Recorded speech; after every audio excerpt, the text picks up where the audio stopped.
하나님 말씀 사사기 6장입니다.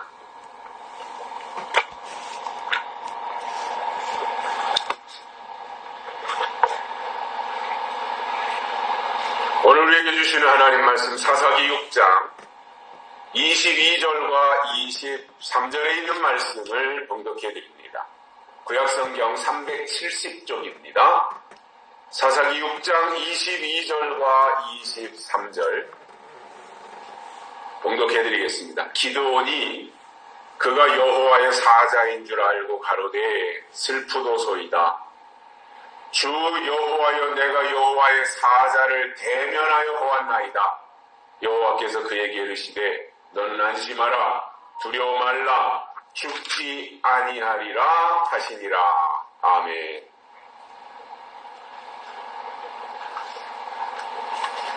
한 주간 동안도 평안하셨습니까?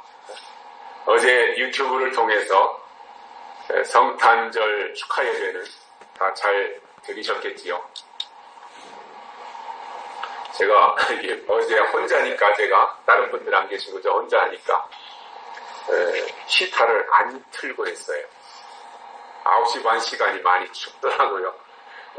그래서 이게 막 추워가지고 말이죠. 입이 다 얼고 손도 시렵고 그런 가운데서 하느라고 한 그 시간 동안 참 끝나고 보니까 이렇게 날씨가 추웠나 할 정도로 제가 뒤늦게 그런 생각을 하고 이런 것들을 준비하지 못했구나 그런 생각을 했었습니다. 오늘이 2021년도 마지막 주일입니다. 지난 1년 동안 경제적으로도 어렵고 또 코로나에 긴장하면서 온라인 또는 오프라인 예배를 통해서 믿음을 지켜내시느라 수고 많이 하셨습니다. 고맙다는 말씀을 드립니다. 지난주 화요일에 저보다 3살 많은 선배의 부인이 세상을 떴습니다. 그래서 제가 그 다음날 점심때 문상을 가서 인사를 드리고, 그리고 이제 오신 분들 이렇게 접대를 하지 않습니까? 거기 가서 테이블에 앉아 있는데 저 옆 테이블에 한 80세 가량 되신 한 너댓 분의 할아버지들이 주고받는 얘기를 들었습니다. 거기에는 지역에서 유력한 기관장을 하신 분도 거기에 합류해 계셨는데, 이야기의 핵심은 이겁니다. 몇 살까지 살면 적당하냐라는 주제를 가지고 이야기들을 나누고 있었습니다. 맨 먼저 어느 분이 물었습니다. 우리가 참 오래간만에 만났는데 여기 계신 분들 다 정정하시다 이런 기본적인 인사를 주고받고 나서 우리가 몇 살까지 살면 적당하다고 생각하십니까? 이게 질문이었어요. 그것에 대한 대답이 공통적으로 어떻게 나왔냐면 85세입니다. 그냥 85세까지 건강하게 이렇게 활동할 수 있게 살다가 죽으면 여한이 없겠다, 아쉬움이 없겠다, 이런 표현을 하는 것을 들었습니다. 물론 이것은 이제 개개인의 기대치라고 생각이 듭니다. 거기서 좀 더 나가는 사람도 있을 것이고 거기에 좀 못 미치는 사람도 있을 수 있겠지요. 개인의 기대치라고 보여지는데, 제가 그날 거기에서 그 말을 듣고 저 나름대로도 생각을 해봤습니다. 이건 일반적인 의미예요. 신앙적인 의미를 떠나서 일반적으로 사람이 언제까지 살면 적당할까, 그 생각을 해봤어요. 그래서 저는 저에게 이제 대답을 한 게 있어요. 이렇게 해서 이렇게 되면 좋겠다. 여러분들은 여러분들의 나름대로 그거에 대한 정답은 이제 각자가 써보시면 될 것 같아요. 왜냐, 그것은 뭐 정답이 없는 거니까 나름대로 이 기대치가 거기에 반영이 되는 것이니까요. 그런 생각을 좀 하면서 다시 한번 인생이라는 것이 뭐냐, 사람이 왔다가 갈 때는 뭔가 남기는 것이 있어야 되는데 우리가 남겨야 될 것이 무엇이냐. 물론 우리는 믿음이지만, 그리고 이런 것들에 대해서 다시 한번 이렇게 어느 분의 죽음 앞에서 저 자신을 한 번 더 돌아보는 그러한 시간을 가졌습니다. 제가 요즘 사사기를 다시 읽으면서 새롭게 발견한 인물이 이 기드온입니다.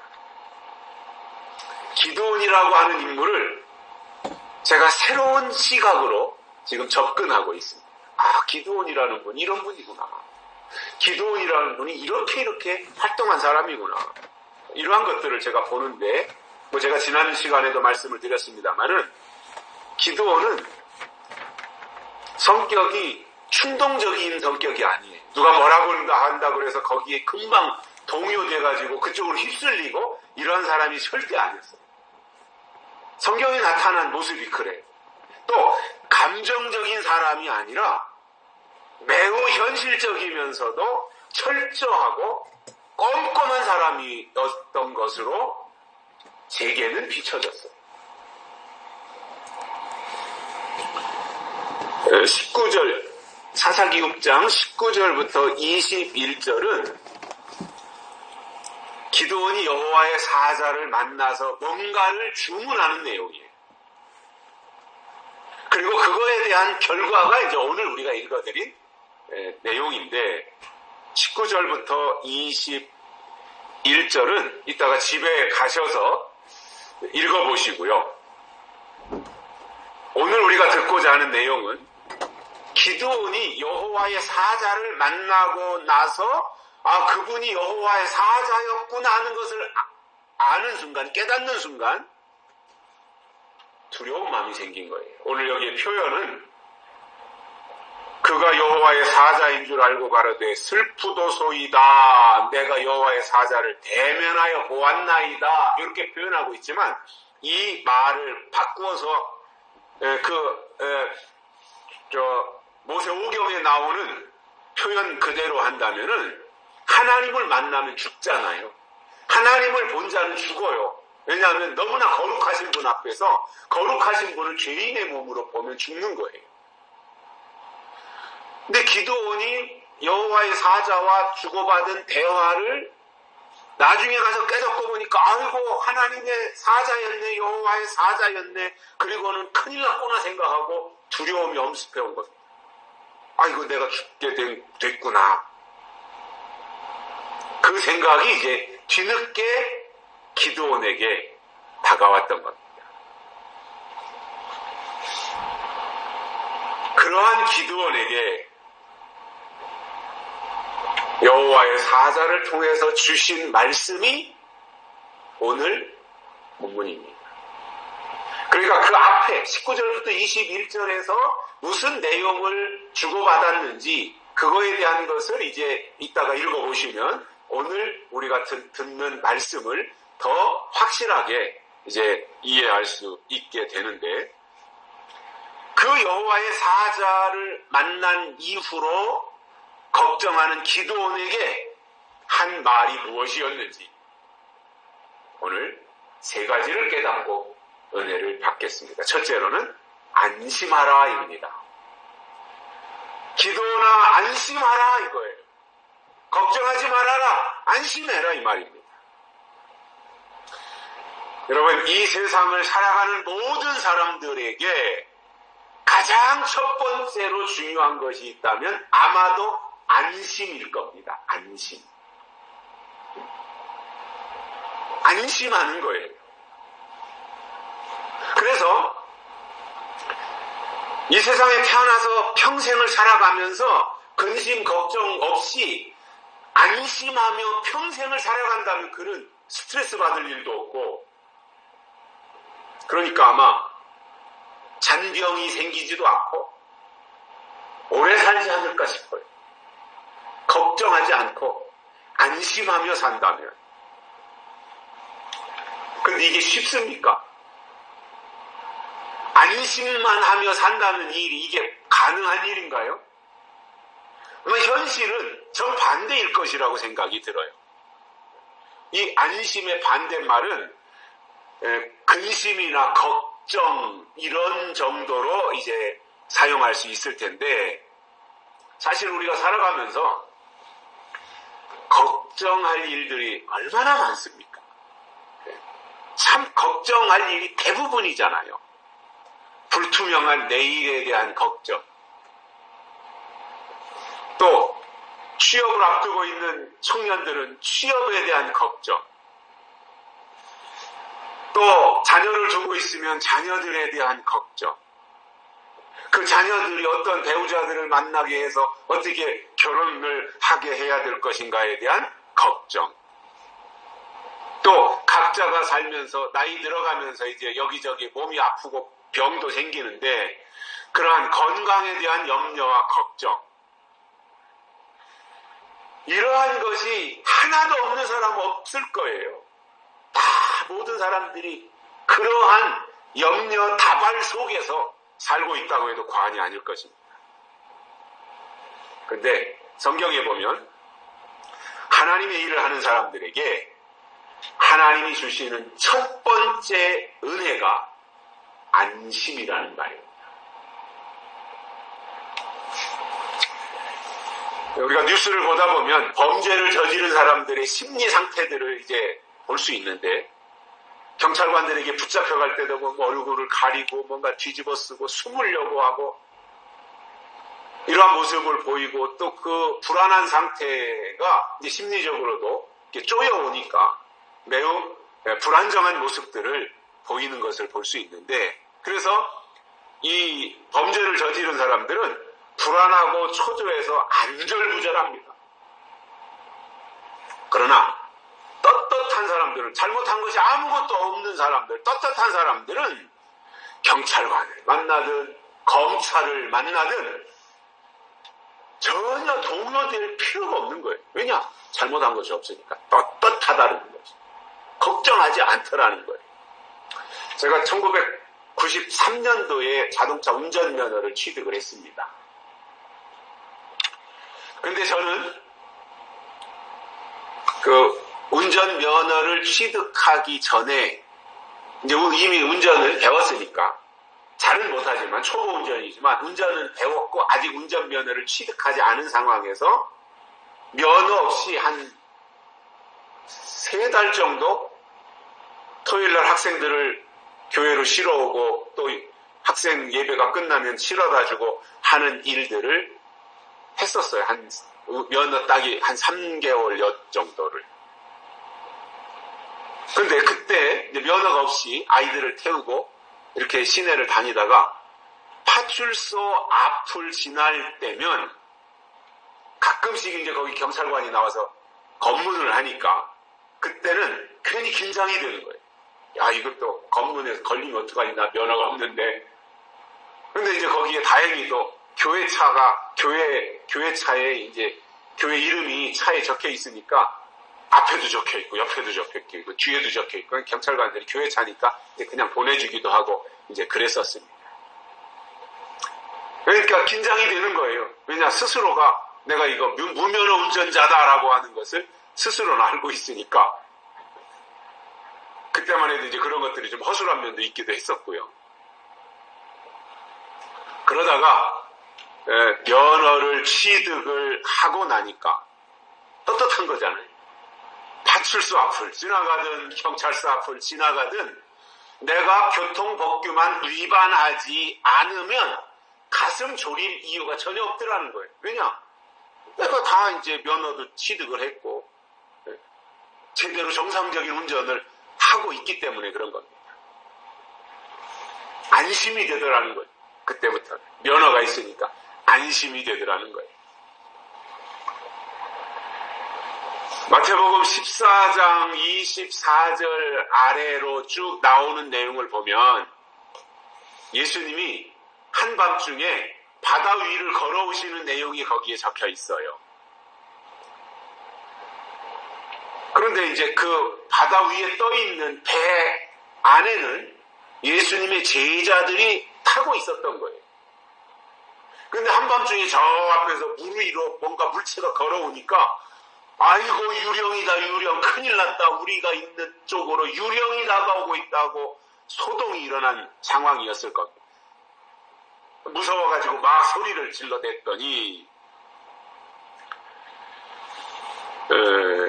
예수님이 그 아우성을 들으시고 하신 말씀이 안심하라 내니 두려워하지 말아라 이렇게 예수님이 말씀하신 겁니다. 그 말을 듣자마자 매우 충동적인 성격의 소유자가 베드로였습니다. 뭔가 자기를 드러내고 싶고 성격적으로 막 충동적이고 앞장서기를 좋아하고 이제 이러한 성격이 베드로인데 그 베드로가 예수님인 걸 확인하고 나니까 두려워하지 말라 이 말을 듣자마자 얼른 예수님을 향해서 주여 나로 명하사 물 위로 오라 하소서 이런 거예요. 나도 예수님처럼 물 위를 걸어가도록 예수님이 계신 곳으로 불러주십시오 이렇게 요청을 했습니다. 그 말을 들으신 예수님이 그래? 그럼 이리로 와라. 예수님이 말씀하시니 계산할 겨를도 없이 예수님이 오라고 하는 그 말만 듣고 바다 위로 뛰어내려서 물 위를 몇 발짝 걸어간 거예요. 예수님을 향해서. 그러다가 베드로가 이제 말씀만 듣고 쫓아가던 베드로 속에 이제 정상적인 자기 생각이 들어온 거예요. 내가 지금 무슨 짓을 하고 있는 거지? 아마 그 생각을 했겠죠. 이게 어떻게 된 거야? 그러면서 바람이 보이고 파도가 보이고 풍랑이 보이고 그렇게 되니까 베드로가 그만 물속에 빠져 들어가고 말았던 겁니다. 예수님의 말씀만 듣고 예수님만 보고 갈 때는 바람이고 파도고 풍랑이고 이런 것이 전혀 문제가 되지 않았었는데 육신의 생각이 들어와서 다른 것들이 보이니까 물속으로 빠졌던 것입니다. 얼마나 놀랐겠어요 베드로가. 그래가지고 예수님을 향해서 주여 나를 구원하소서 이렇게 하니까 예수님이 다가오셔서 손을 내밀어서 베드로를 물에서 건져내면서 믿음이 적은 자여 왜 의심하느냐 이렇게 말씀하셨습니다. 여러분 베드로가 물에 빠진 것은 바람의 문제도 아니었고 파도의 문제도 아니었습니다. 베드로가 물속에 빠진 것은 전적으로 베드로 자신의 문제였던 거예요.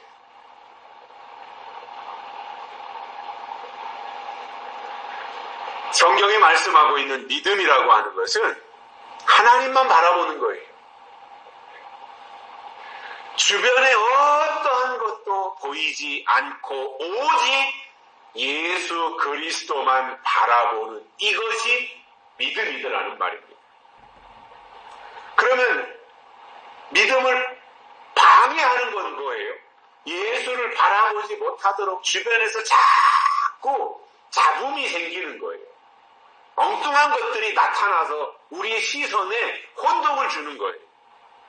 그럼 그런 것들이 나타나더라도 그것에 영향을 받지 않으면 상관없는데 다른 것이 눈에 들어오고 다른 것이 귀에 들어오면 본질이 빗나가고 마는 거예요. 이게 베드로가 물에 빠지게 된 이유였던 것입니다.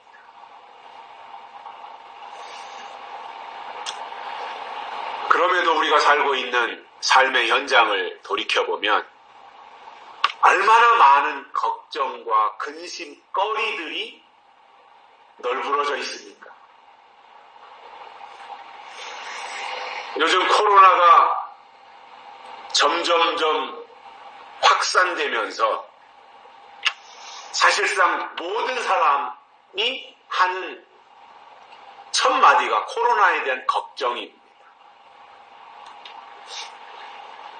저도 보니까 코로나가 하루에 7,000명씩 막 이렇게 나오고 있다고 하는 뉴스를 접하면서 잘 안 하던 염려가 제 마음속에서도 생기기 시작하는 거예요. 요양원에서 막 이렇게 많은 환자들이 나온다고 하니까 우리 어머니도 요양원에 계신데 요양사분들이 어머니를 잘 돌보고 있을까? 어머니가 계신 요양원은 별 문제가 없을까? 이런 거에 대한 염려가 또 생기고요.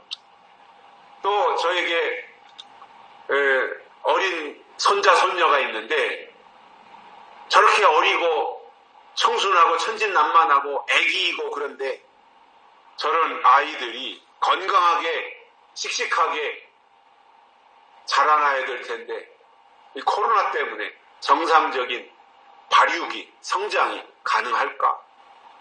이런 생각을 하고 있더라 말이죠, 자신도.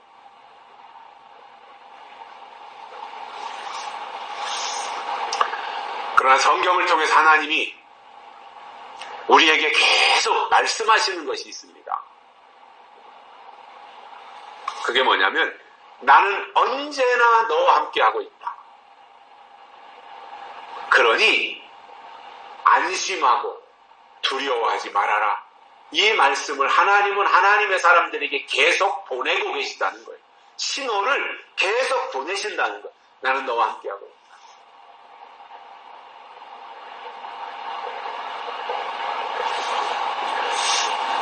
그렇다고 해서 여러분, 하나님이 함께 하시니까 안심하고 두려워하지 말라는 이 말씀을 하나님이 우리에게 주셨다고 해서 이 말이 마스크를 안 써도 된다거나 사회적 거리 두기를 안 해도 된다는 말이 아닙니다.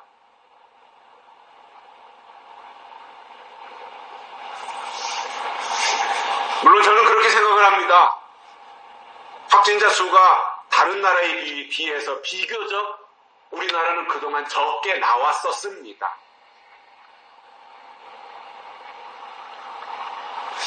그러나 우리나라가 초창기에 겪지 않아도 될 코로나 사태를 키운 것은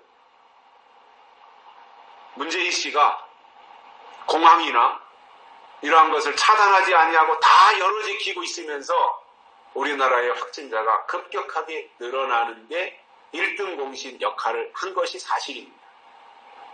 또 1,000명, 2,000명대로 나오고 있던 올해 가을까지 사회적 거리두기를 좀 강력하게 해나가다가 이제 소상공인들이라든가 이런 분들이 계속 아우성을 하고 풀어주지 않으면 우리는 다 죽게 생겼다 이렇게 요청을 하니까 그 요청을 받아들였어요. 물론 소상공인들이 요청했기 때문에 그렇게 한 것도 있지만 그 이면에는 내년 대통령 선거가 3월 달에 있는데 소상공인들이 수백만 명인데 이렇게 소상공인들을 묶어뒀다가는 선거 필패다 이거는. 그러니까 명분은 소상공인들의 생활을 도와주기 위해서 사회적 거리두기를 좀 완화하고 이런 것들을 더 이렇게 좀 풀어줘야 되겠다 이렇게 발표를 했지만 그 이면에는 속 마음은 내년 대통령 선거를 이기기 위해서 거리두기를 완화했는데 그러다 보니 그 결과로 7,000명씩 나오고 있습니다. 이것도 문재인 씨가 잘못한 겁니다. 그래서 국민들이 피해를 보는 거예요. 하루에 100명씩 죽잖아요. 사망자가 100명씩 나오잖아요. 지금. 엊그저께도 100명이 나왔고요. 제가 어제 오늘은 확인을 못 해봤는데 이러한 상황으로 가고 있는 것이 세월호로 인해서 300 몇십 명이었나요? 그때 사망한 사람들. 물론 그것도 있어서는 안 될 일이었지만 그때 세월호 사망자 학생들이었고 그렇게 아우성이었는데 지금 코로나로 우리나라에서 코로나에 걸려서 돌아가신 분이 5천 명이 넘어요, 현재. 그러면은 이 판을 얼마든지 뒤집어 놓을 수 있고 난리를 피울 수 있는데 못하고 있잖아요. 민주당이 야당이었을 때는 촛불 집회를 통해서 뒤집어 놨는데 국민의힘이 야당으로 있으면서는 이 코로나로 5천 명이 넘게 사망하고 하루에 100명씩 죽어나가는데도 비판 한마디 못하고 있는 이 모습이 참 안타까워요. 이렇게 빌빌대는 야당이 있었을까 할 정도. 이런 상황들을 우리가 보면서 야, 이거 참 어려운 상황이다. 현실이 참 어렵다. 여기다 이제 오미크론이라고 하는 변종이 또 나와가지고 전 세계를 또 긴장시키고 있지 않습니까? 이것이 얼마만큼 또 피해를 줄지는 모르지만 아무튼 이것도 굉장히 어려운 상황으로 오미크론도 전개되지 않을까. 저는 그렇게 생각을 해요. 일부에서는 이거는 뭐 크리스마스 선물로 이제 별로 그렇게 확장성은 있지만 중증으로 가는 것은 그렇지 않을 것이다. 이렇게 예상들을 하고 있지만 저는 그렇지 않게 생각해요. 전염병의 특성상 변형이 나오면 더 독종이 나오지 순종이 나오지 않아요.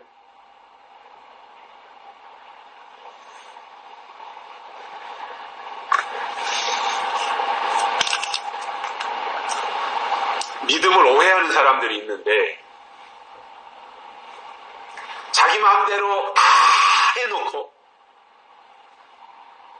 나는 하나님의 자녀니까 나는 하나님을 믿으니까 하나님이 나를 지켜주실 것이야 이렇게 착각하는 겁니다. 믿음을 오해하는 사람들입니다. 믿음을 잘못 알고 있는 사람들인 겁니다. 사람이 마땅히 할 일을 하고 지킬 것은 지키면서 하나님께 도움을 요청해야지 자기가 할 일은 아무것도 하지 않으면서 하나님께 미루는 것은 믿음이 아닌 겁니다. 이것은 마치 시험을 앞둔 학생이 평소에는 공부도 하지 않고 맨날 놀기나 하고 시험을 포기하고 있다가 이제 시험이 내일 모레로 다가오니까 그때서야 그냥 부랴부랴 공부를 해야 되겠는데 뭐 평소에 공부를 안 했으니 그가 시험을 앞두고 벼락치기 공부한다고 해서 공부가 되겠습니까? 그러니까 그냥 기껏 하는 것이 아이고 내 하나님한테 기도해야 되겠다 그러면서 무릎 꿇고 그때서야 다급하게 앉아가지고 하나님 나 시험 잘 보게 해주세요. 시험 좀 나가 제발 잘 보게 해주세요. 이번에 나 꼭 장학금을 받아야 되겠는데 하나님 오늘 밤에 나 꿈속에서 하나님 나타나가지고 내일 영어 시험 볼 거 문제 시험 그 문제하고 답안지 좀 다 내 꿈속에 나타나서 보게 해주세요. 그래놓고는 믿습니다. 예수님의 이름으로 기도합니다. 이렇게 했다고 할 때 이것은 기도가 아닙니다. 이렇게 했다면 이거는 비양심입니다. 그리고 하나님을 오해하는 그리고 기독교를 무의도식으로 만드는 무의도식 아무것도 하지 않고 먹고 살겠다고 하는 무의도식으로 만드는 종교로 오해한 겁니다.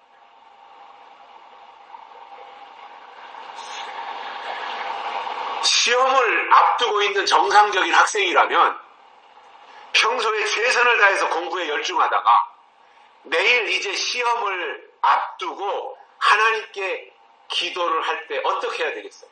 하나님, 그동안 저 나름대로 공부를 열심히 했는데 하나님이 지혜를 주셔서 잊어버리지 않고 시험 문제를 읽을 때 정답이 떠오르게 해주십시오. 이런 정도는 얼마든지 기도로 살 수 있어요. 그리고 내가 답안지를 작성할 때 실수하지 않고 답안지를 작성할 수 있도록 하나님이 나에게 지혜를 주십시오.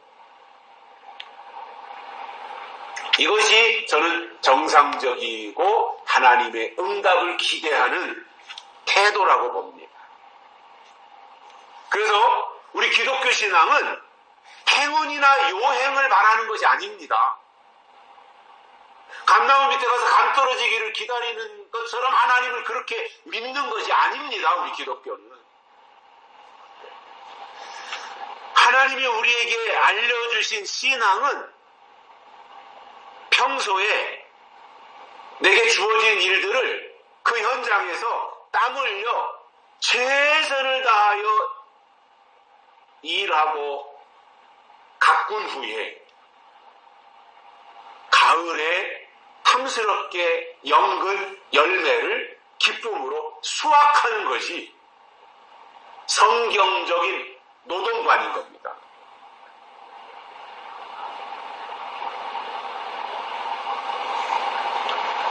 그래서 우리가 하나님의 약속에 의해서 신앙생활을 하고 있다면 당연히 우리가 할 일을 해야 되는 거잖아요. 그리고 그 말씀을 믿고 하나님이 주시는 은혜로 살아갈 때 하나님이 그에게 안심할 수 있도록 도와주시더라는 거예요. 여기서 안심하라라고 하는 이 말의 속뜻에는 뭐가 있냐면 감당하기 어려운 일을 만날 수 있다. 아무 일도 없고 평탄하고 평범한데 뭐 안심할 이유가 없잖아요. 그때는. 근데 안심하라고 하는 것은 뭔가 죽음의 공포가 있다든가 기도원처럼 뭔가 지금 진행이 되고 일이 불안하다든가 뭔가가 있을 때 걱정하지 마, 안심해, 이렇게 말할 수 있는 거잖아요.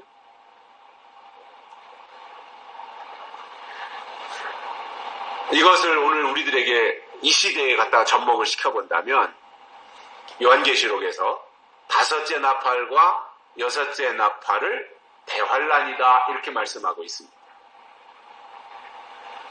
그러면 계시록 9장에서 설명하는 대환란은 황충이가 나오고 마병대가 나오는 것을 설명하고 있는 거예요. 그런데 계시록에 가서 읽다 보면 9장도 그렇고 뭐 13장도 그렇고 계시록을 읽으면서 어려움이 뭐냐면 계시록이 상징으로 되어 있잖아요.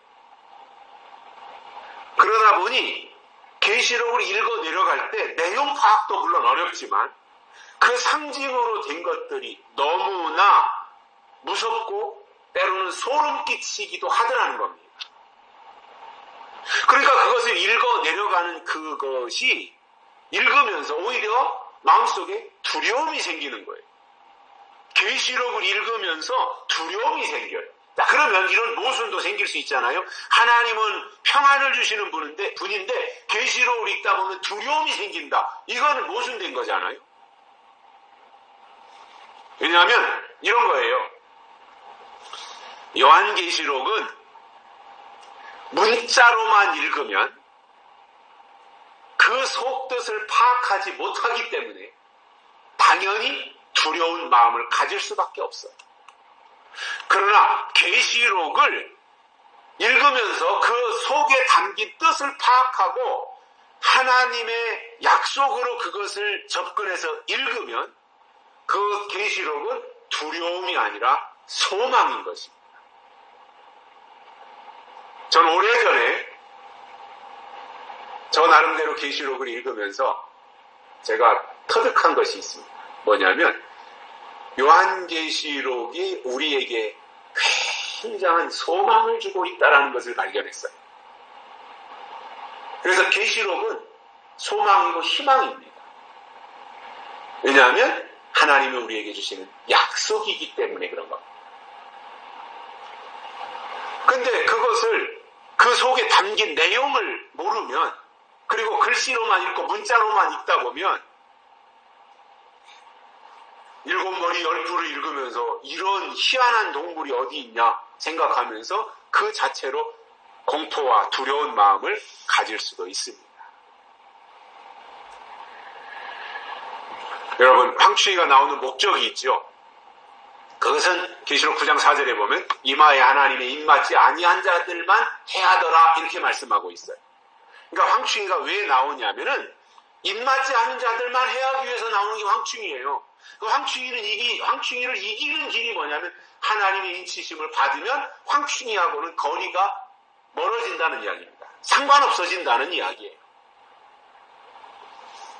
그러므로 황충이가 나오기 전에 하나님의 인치심을 받는 것이 믿음이고, 이러한 믿음을 가지면 하나님은 그를 황충이로부터 안전하게 지켜주시는 것입니다. 앞으로 우리 앞에 대환란이 다가와서 소용돌이 치는 일들이 생기겠지만, 그때에 하나님의 사람들을 하나님이 인을 치셔서 평안을 주시고 안심하게 하신다는 겁니다. 기드온에게 안심하라고 하신 이 하나님은 오늘 이 시대를 살고 있는 우리들을 향해서도 안심하라, 내니 두려워 말라, 이 말씀을 여전히 하고 계시다는 거예요. 두 번째로는 두려워 말라입니다. 두려워 말라. 하나님의 일을 하는 데 있어서 가장 커다란 장애물이 있다면 그것은 두려움입니다. 두려움을 가지고 있으면 창의력이 나올 수가 없어요. 두려움을 가지고 있으면 창조적인 생각을 할 수가 없어요. 그래서 저 북한과 같은 공포사회 있잖아요. 김정은이 1인 체제, 공산 독재 사회에서 통제당하고 있는 북한과 같은 저런 나라에서는 절대로 새로운 창의력이 나오지 않아요. 왜냐? 무서운데요. 두려운데요. 두려운 마음을 가지고 있는데 어떻게 더 새로운 창의력이 나오고 뭔가 새로운 것을 발견해내는 이러한 것들이 어떻게 가능하겠습니까? 그러나 개인의 자유가 최대한 보장되어진, 통제하지도 않고 뭔가 이렇게 억압하지도 않고 짓누르지도 않고 최대한 개인의 자유를 누리도록 해주는 사회가 된다면 거기에서는 기본적으로 어떠한 그가 타고난 것, 배우고 있는 그것을 뛰어넘어서 새로운 것을 얼마든지 개척해낼 수 있는 거거든요. 개발해낼 수 있는 거고요.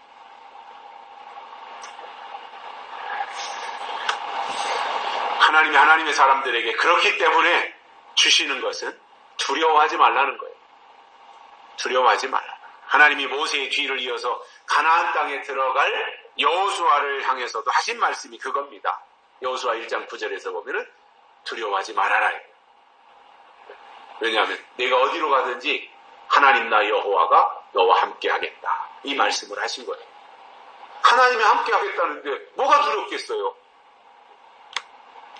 다니엘에게도 하신 말씀을 보면 다니엘 10장 12절에 보면 그가 내게 이르되 다니엘아 두려워 말라 이렇게 말씀하셨고 19절에서도 은총을 크게 받은 사람이여 두려워하지 말라 이렇게 말씀하셨습니다. 그러니까 다니엘에게도 두려워하지 말아라 이렇게 하나님이 말씀해 주시고 그에게 또 다른 일들을 맡기시더라는 거예요. 이사야서 41장 10절에 보면 하나님의 약속을 받은 사람들에게 주시는 특별한 내용이 거기에 담깁니다. 이사야서 41장 10절은 거기에 이제 5가지를 말씀하세요. 두려워하지 말아라. 그게 이제 대전제예요. 두려워하지 말아라. 내가 너와 함께하지 마라. 내가 너와 함께하라. 놀라지 마라. 나는 네 하나님이 됩니다. 내가 너를 굳세게 하리라. 참으로 너를 도우리라. 참으로 나의 의로운 오른손으로 너를 붙들리라. 5가지를 말씀하셨어요. 두려워하지 말아라 라고 말씀하시면서 왜 두려워하지 말아야 되는지에 대한 말씀들을 이제 쭉 해 내려가셨는데 그 핵심은 이거예요. 하나님이 함께 하시기 때문이다 이거예요. 저는 어렸을 때도 뭐 심부름도 다녀봤고 밤중에 뭐 연탄사라도 갔었고 또 아버지 편지 쪽지 누구네 집에 갖다 주라고 해서 그거 가지고도 갔었고 그런데 혼자 갈 때는 한밤중에 혼자 갈 때는 굉장히 무서운데 그 옆에 가까운 사람, 동생이 됐든, 동네 형이 됐든, 누군가와 함께 가니까 두려움이 없어지더라는 거예요. 사람과 함께 가도, 별스럽지 않은 동생과 함께 가도 두려움이 적어져요. 두려움이 사라져요. 아버지하고 함께 가면 아예 두려움이 없고요. 하물며 하나님하고 함께 간다면 두려워할 필요가 전혀 없어지는 겁니다. 우리가 잘 알고 있는 노아 할아버지가 방주를 지을 때 노아가 산꼭대기에다가 배를 짓는 것이 그 주변 사람들에게 이해가 안 된 거예요. 그게 불만이었던 거예요. 야, 배는 바닷가에다 져야지 왜 산꼭대기에다가 배를 짓느냐. 이거는 상식이 안 맞는 일을 네가 하고 있다. 상식이 안 맞으니까 너는 잘못됐다 지금. 너는 배를 지을 것이 아니라 정신과를 가든지 신경외과를 가든지 가서 의사와 상담을 먼저 해야 되지 않겠냐. 이런 식으로 빈정된 겁니다. 왜냐하면 상식이 안 맞는 일을 노아가 한 거예요. 사람들은 상식에 맞느냐 안 맞느냐를 따지는 거예요. 그것이 지금 하나님의 역사요, 하나님이 하시는 일이요, 하나님의 뜻이 그 속에 담겨 있고, 그래서 홍수로 심판해서 저 산꼭대기에다가 배를 지어놔야 물이 다 잠겼을 때 그때 방주가 물에 떠야 된다. 이것은 사람들 생각 속에 아예 생각이 없는 거예요. 그러니까 사람들에게 중요한 것은 상식이에요. 그러나 하나님에게 중요한 것은 상식이 아니에요. 하나님에게 중요한 것은 진리예요. 진리는 뭐예요? 상식을 뛰어넘는 것이 진리라는 말이에요. 그런데 사람들은 이 진리를 몰라요. 진리를 모르니까 상식만 가지고 말을 하는 거예요. 만약에 그때 노아가 주변 사람들을 의식하고 주변 사람들이 한마디 말할 때마다 거기에 동요를 했다면 아마도 노아가 방주를 성공하지 못했을 겁니다. 중간에 포기했을 수도 있습니다. 사돈이 와서 한마디 하고 가죠. 사촌이 와서 한마디 하고 가죠. 동네 또 촌장이 와서 한마디 하고 가죠. 그러니 그걸 어떻게 견뎌내겠어요? 빈총도 안 맞은 것만 못하다고 자꾸 이 말 듣고 저 말 듣고 또 말 듣고 내일도 또 듣고 모레도 또 듣고 그러다 보면 어느 순간에 가서는 자꾸 이제 그런 잘못된 지식이 내 안에 쌓이다 보면 잘못된 지식이 오히려 정석이 되고 내가 원래 가지고 있던 생각은 어디 가서 파묻혀버려서 잘못된 지식이 사실처럼 되는 거예요. 그래서 듣는 게 중요한 거예요, 사람은. 그러나 노아가 100년 동안이나 요동치 않고 방주를 완성할 수 있었던 이유는 하나님이 그와 함께 하신다고 하는 것을 굳게 믿었기 때문입니다. 이게 노아예요.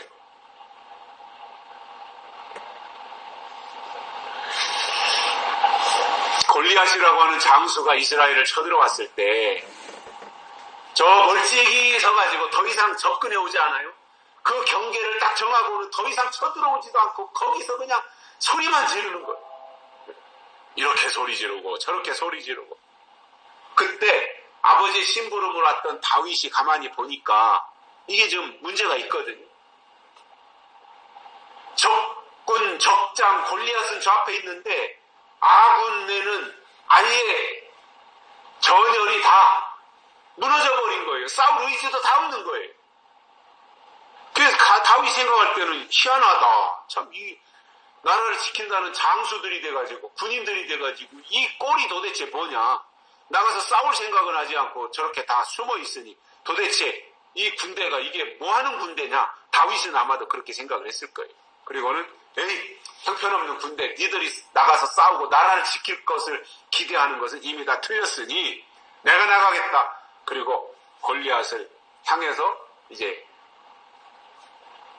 싸울 의지를 가지고 그 마음을 먹었습니다. 근데 만약에 다윗이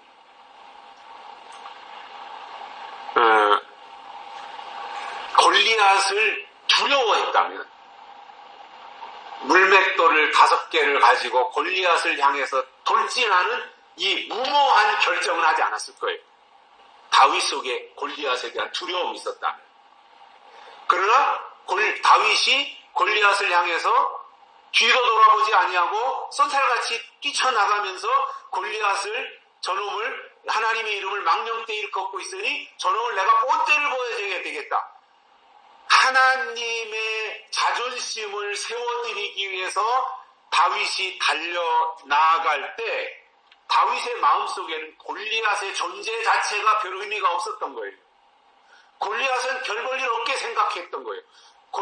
하나님이 더 크게 보였고 하나님의 자존심을 세워야 된다고 하는 저 하나님을 짓밟고 이스라엘을 짓밟고 하는 저 골리앗을 저거 박살내버려야지 이대로 뒀다가는 안 되겠다. 그러한 마음들이 있었고 두려움이 없었기 때문에 골리앗을 향해서 쏜살같이 달려나갈 수 있었던 것입니다. 왜냐하면 다윗 속에도 하나님이 나와 함께 하신다고 하는 이 분명한 믿음이 있었기 때문에 자신만만했던 겁니다. 그래서 두려움을 물리치는 길은 하나님이 나와 함께 하신다는 임마누엘 신앙입니다.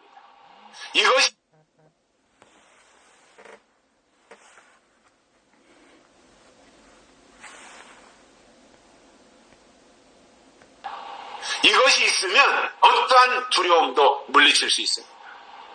학개서 2장에 보면 이스라엘이 바벨론을 포로로 잡혀갔다가 70년 만에 이제 고향으로 돌아옵니다. 고국으로 돌아옵니다. 근데 돌아와 보니까 그렇게 솔로몬 때 근사하게 잘 지어놨던 예루살렘 성전이 돌 위에 돌 하나 남김없이 완전히 아주 그냥 다 무너져 버린 거예요. 바벨론이 다 무너뜨린 거죠. 불질러 버리고. 그러니 하나님의 성전이 완전히 황폐해진 겁니다. 그러니 이스라엘은 하나님의 백성들이고 성전 중심으로 살아가는 사람들인데 성전이 저렇게 무너진 것을 봤을 때 얼마나 마음이 아팠겠습니까? 그때에 하나님의 말씀이 선지자 학개에게 임해가지고 학개 선지자에게 임해가지고 유다 총독 스룹바벨과 그리고 여호수아와 남은 백성들에게 고하여 이르라 이렇게 학개에게 말씀하신 거예요. 하나님이 그들에게 설교하라 이렇게 하신 거죠. 그러면 무엇을 고해야 되느냐면은 처절하게 무너진 예루살렘 성전이 너희 눈에 지금 어떻게 보이느냐, 너희가 지금 무너진 성전을 보고 있지 않느냐, 이것이 너희가 볼 때 보잘것없지 아니하냐? 하나님이 지금 이렇게 학개 선지자를 통해서 말씀하신 거예요. 그러면서 학개 2장 4절에서 하나님이 하신 말씀이 스스로 굳세게 할지어다 이렇게 말씀하셨어요. 너희가 스스로 굳세게 할지어다. 포기하지 말고 좌절하지 말고 낙심하지 말고 너희 스스로 한 사람 한 사람이 다 일어서서 스스로 굳세게 해야 된다. 굳세져야 된다. 이 말씀을 해준 거예요. 그러니까 이 말씀의 다른 뜻은 홀로 서기를 할 수 있도록 자립적인 신앙을 가져야 된다 그 말이에요. 누군가를 계속해서 의존하려고 한다고 하는 것은 아직도 어린아이 요소가 그에게 있는 거예요. 어린아이는 자꾸 부모를 의지하려고 그러고 의존하려고 그러고 도움을 받으려고 하고 그러잖아요. 그러나 이 어린아이 상태, 의존적인 상태는 하나님이 그런 사람들을 통해서 일하실 수가 없기 때문에 스스로 굳세게 해가지고 독립심을 가지고 일할 수 있는 단계까지 성숙해지기를 원하신다는 말입니다. 이러한 사람은 현재 내 앞에 나타나는 현상에 대한 두려움이 없어요. 그리고 무슨 일을 만나든지 그것을 믿음으로 다 극복해낼 수 있는 겁니다. 이것이 스스로 굳세게 하는 겁니다. 이겨내는 거예요. 그리고 성전을 다시 재건하는 거예요. 돌아온 백성들은 자기 집부터 지으려고 그래요. 판잣대기 갔다가 자기 집부터 지으려고 하는 거예요. 그러나 스룹바벨은 성전부터 짓는 그 일에 몰두한 것을 우리가 볼 수 있습니다. 내 일 중요합니다. 내 가정일 물론 빈틈없이 잘해야 됩니다. 그러나 못지않게 하나님의 성전 일 중요한 것.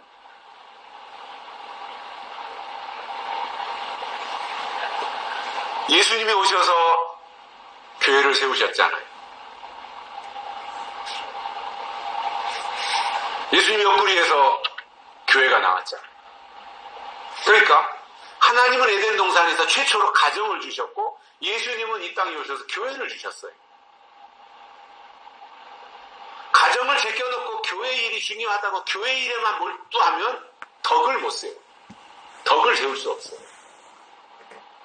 무슨 말이냐면 가정과 교회가 같다. 같은 위치에 놓고 똑같이 일해야 된다. 교회 일은 중요하고 가정 일은 중요하지 않다. 교회 일은 하나님의 일이고 가정 일은 안 중요하다. 이것이 아니라 같은 위치에 놓고 같이 해야 이것이 모든 사람에게 덕을 세울 수 있게 되더라는 거예요. 그래서 내 일도 중요하지만 하나님의 일도 중요하다.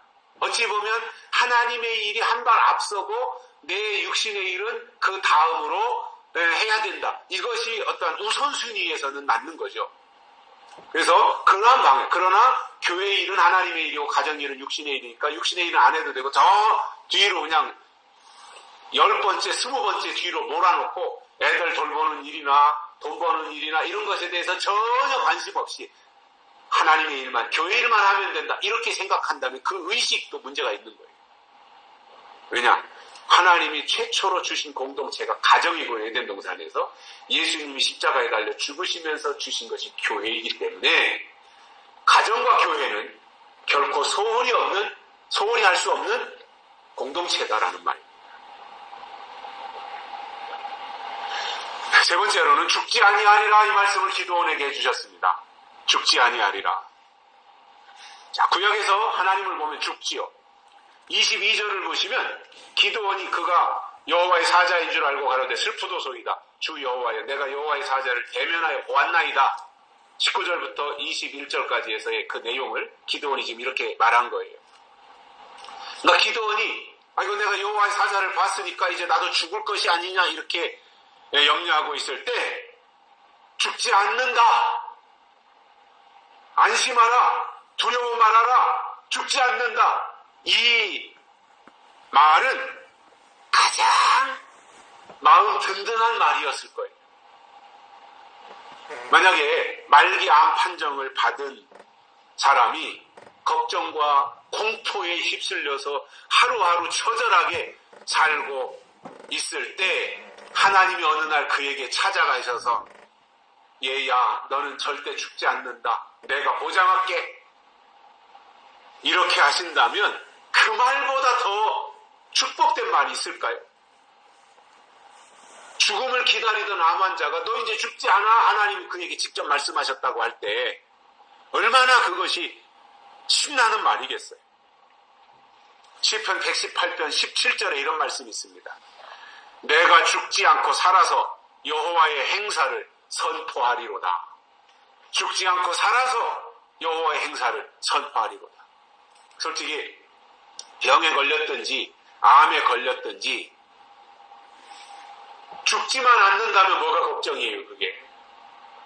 암에 걸리긴 했지만 너는 죽지 않는다. 그럼 암이 무슨 대수로운 거예요 그게. 암이 무서운 것은 전이 되어서 사망에 이르게 하기 때문에 암에 대한 두려움과 공포를 다 가지고 있는데 야 너는 암에 걸렸는데 너는 안 죽어. 실제로 제가 아는 사람도 위암 판정을 받았어요. 그런데 세계 학회, 우리나라 학회뿐만 아니라 세계 학회, 의학회에 다 보고됐어요. 왜냐? 그분은 분명히 암세포가 위장에 있는데 5년이 지나도 10년이 지나도 그 자리에 그대로 암이 멈춰있지 이것이 퍼져나가거나 전이 되지 않는다는 거예요. 그래서 그는 수술도 하지 않고 암세포를 그대로 가지고 있으면서 그는 환갑된가 그 무렵에 암을 발견했는데 그 뒤로 오래오래 잘 살았어요.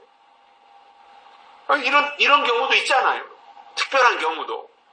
그 세계 학회가 다 깜짝 놀랐던 적이 있는데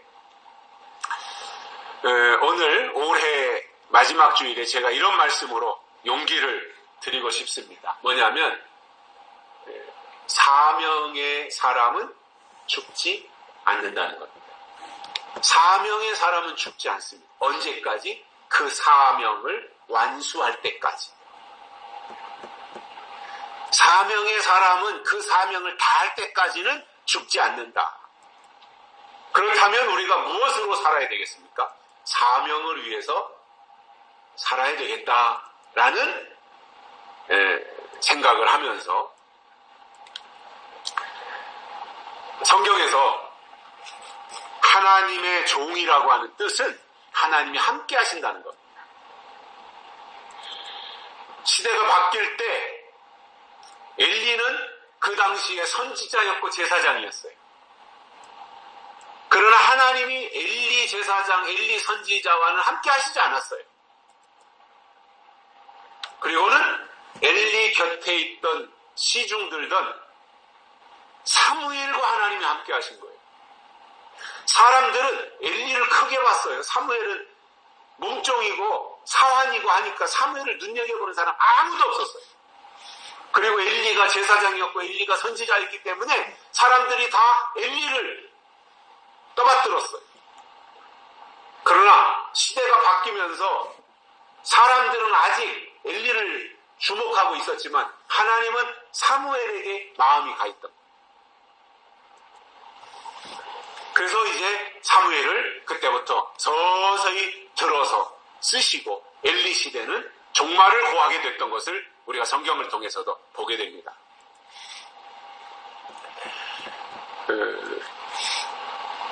그렇기 때문에 우리의 어떤 가치, 우리의 기준 이러한 것들이 좀 새롭게 정립될 필요가 있다고 봅니다.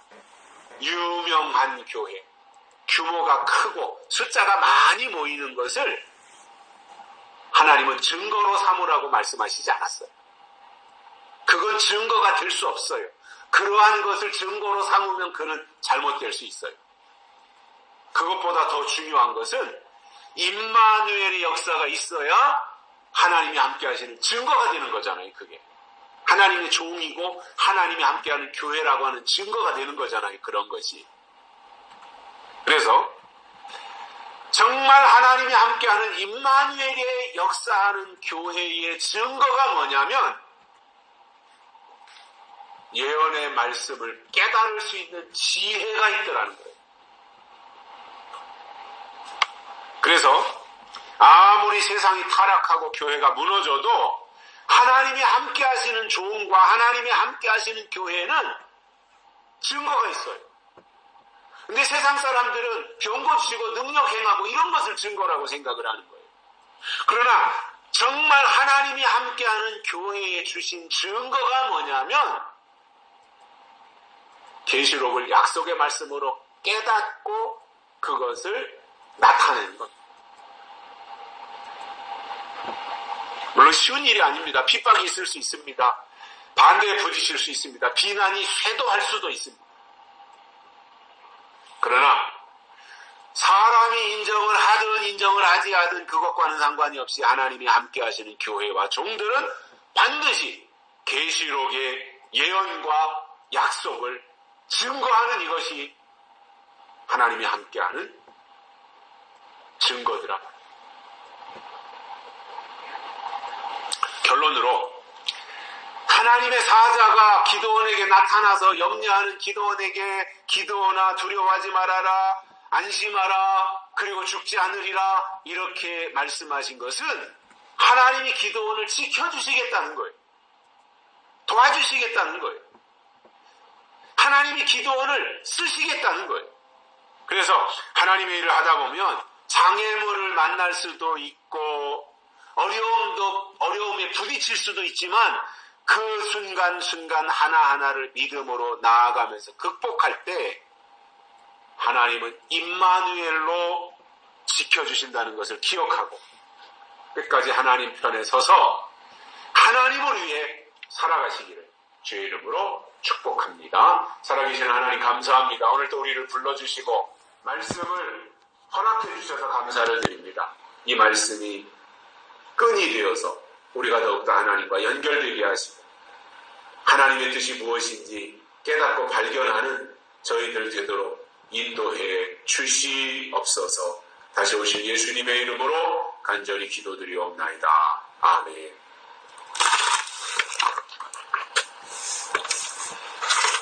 찬송가 379장 부르시면서 헌금 드리시겠습니다.